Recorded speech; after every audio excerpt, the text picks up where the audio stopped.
Laki-laki tempat ibadah orang Kristen dipersekusi oleh massa. Mereka datang ke tempat ibadah orang Kristen dan memasang spanduk. Welcome to my channel. Subscribe, like, comment, and share ya guys. Thank you. Ya, teman-teman semua.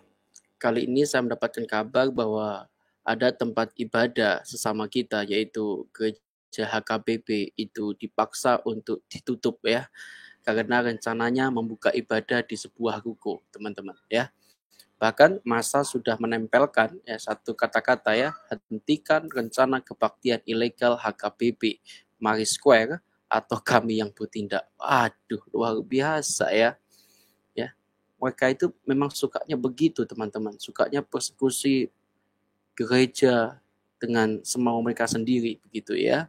Nah, ini beritanya saya ambil dari Instagram daripada Permadi Arya ya. Ya. Teman bisa lihat ini ya. Nah, bisa lihat teman-temannya nih ya, ada sekelompok massa di situ ya kan.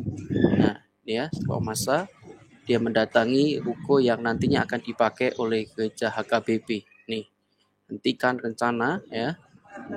Ya, teman-teman bisa lihat ini ya, sini ya. Bagaimana tekanan massa begitu kuat di sini.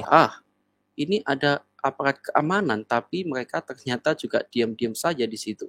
Tidak lakukan sesuatu apa begitu ya. Nah, di sini dikatakan oleh Bang Pemardi Arya, katanya negara ini toleransi. Itu bukan mengucapkan selamat Natal, tapi dengan tidak mengganggu juga ibadah mereka. Sementara umat Kristen sedang ibadah ini yang terjadi. Mohon dibantu Pak Gubernur Ridwan Kamil, masa orang ibadah sampai disebut ilegal? Sejak kapan ibadah harus ilegal? Nah, Gus Menak, Gus Yakut, SKP 3 Menteri benar-benar menyulitkan saudara-saudara kita umat minoritas beribadah. Mohon dibantu Gus. Ya, memang tepat sekali ya.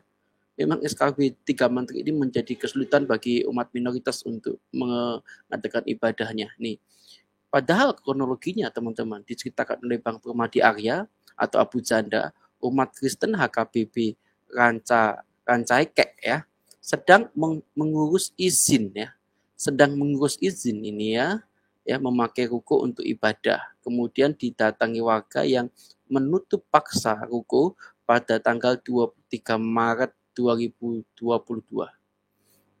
Menyedihkan bukan, teman-teman? Kalau lihat semacam ini, katanya negara kita negara yang toleransi, negara yang beradab gitu ya. Tapi kalau melihat semacam ini saya juga miris, teman-teman.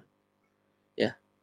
Bagaimana kita bisa mewujudkan nasionalisme kita sebagai warga negara kalau kita tidak menghargai kebinekaan yang ada? Berilah kesempatan, mereka sedang mengurus izinnya. Biarkan aparat pemerintah yang memutuskan. Jangan mentang-mentang Anda itu mayoritas di sana, kemudian Anda bertindak semau sendiri. Negara ini negara yang bisa diatur oleh undang-undang. Negara yang diatur oleh sistem kepemerintahan, bukan oleh kepemerintahan massa semacam itu. Inilah teman-teman yang membuat kadang-kadang orang Kristen ini menjadi apatis ya. Apatis terhadap orang-orang semacam itu yang bertindak semena-mena terhadap sesama pemeluk agama gitu ya. Saya jadi heran kawan-kawan. Apa yang ada di benak mereka ketika orang Kristen itu beribadah? Apakah mereka ketakutan kalau orang Kristen ibadah di ruko? Kan izinnya sedang diurus. Kan semua memang ada aturannya, sedang diurus izinnya. Ya biarkan proses itu berjalan dulu, baru nanti ketika Anda tidak setuju, ya silakan diproses sesuai dengan aturan yang berlaku. Jangan main datang, main paksa tutup begitu. Kalau demikian kan negara kita bukan negara lagi negara agama, ya kan? Tapi negara satu agama. Kita negara-negara yang beragama loh. Artinya di negara ini semua orang yang beribadah itu dijamin oleh negara. Entah itu Anda Kristen, entah itu Anda Hindu, Buddha, Katolik, Islam, semua dijamin. Sudahlah teman-teman. Ya kita orang Kristen mengasihi kok. Dan saya percaya orang Kristen dimanapun mereka berada pasti mengasihi. Buktinya NTT mayoritas Kristen.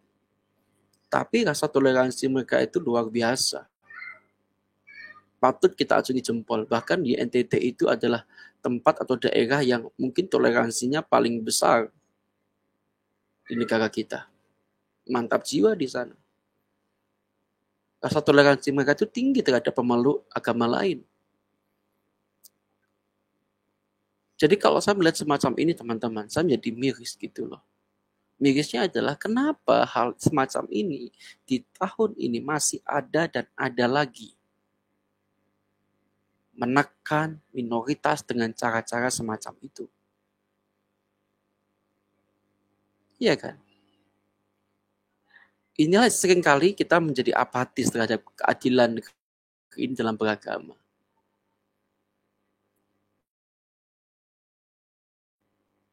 Juga nggak ngerti ya kenapa aparat di situ cuma diam saja melihat, malah HP-HPan, terkesan acuh tak acuh begitu.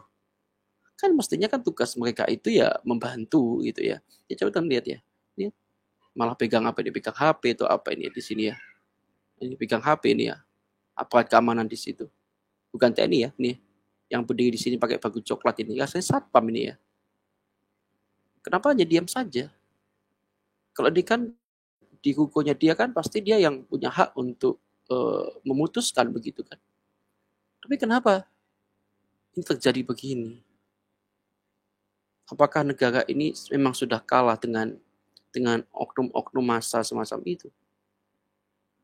Ya teman-teman, sebagai orang Kristen, saya mengajak Anda semua untuk kita itu datang kepada Tuhan. Untuk kita minta belas kasihan Tuhan.